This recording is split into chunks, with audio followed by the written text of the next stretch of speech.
Donc le Panama, ça vous a beaucoup plu, donc on va continuer, on se resitue sur la carte parce que, je vous le disais la semaine dernière, c'est une destination qu'on appelle montante, émergente. Il y a effectivement de plus en plus de touristes qui commencent à arriver dans ce pays coincé entre la Colombie et le Costa Rica. C'est comme dans un film.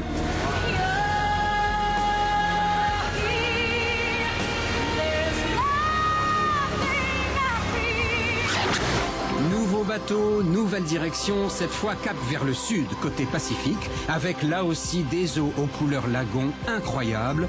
Petit à petit, vous entrez dans le parc national de Coiba, un groupe de 38 îles, toutes plus belles les unes que les autres. Un des lieux où la nature est la mieux préservée de toute l'Amérique. Et c'est là, tout près de là, que vous allez débarquer et découvrir un joyau de petits lodges, l'Art Lodge, une vraie surprise. Quand les gens arrivent ici, ils sont d'abord surpris de voir qu'il n'y a rien, à part un petit village de pêcheurs, les animaux, les plantes. Et je pense qu'ils repartent tous assez transformés par cette expérience. Aux commandes du matin au soir, Valérie et Yves, un couple d'artistes français passionnés de nature et amoureux de ce bout du monde, comme on les comprend, superficie 8 km². Alors, avec quelques pelles, ils ont construit ce petit lodge de 4 bungalows seulement, avec les gens du village, avec les matériaux du coin. Ça s'appelle faire un écolodge. On a pu utiliser les bois de plage, le teck qui est planté exprès pour ça, pour la construction. On aime beaucoup travailler avec les palmes de coco, très peu de ciment, essayer d'intégrer les espaces de vie vraiment avec les plantes, les fleurs, pour que les gens se reconnectent avec la nature.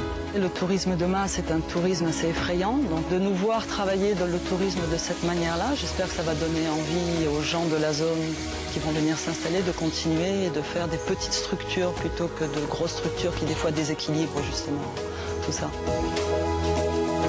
C'est vrai qu'en arrivant sur cette île, pour moi, ça a été un peu un rêve de trouver la mer, une petite rivière, toute cette verdure.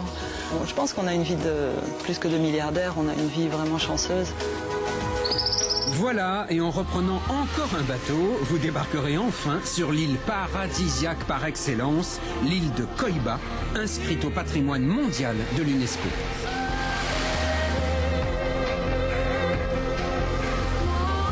Forêt tropicale, espèces rares comme l'ara rouge ou l'aigle harpie, tortues marines et baleines à bosse, loin, loin de toute civilisation et de toute menace, à déguster sagement. Lara rouge, rien à voir avec Catherine Lara. Hein, Non, non, absolument pas. Rouge.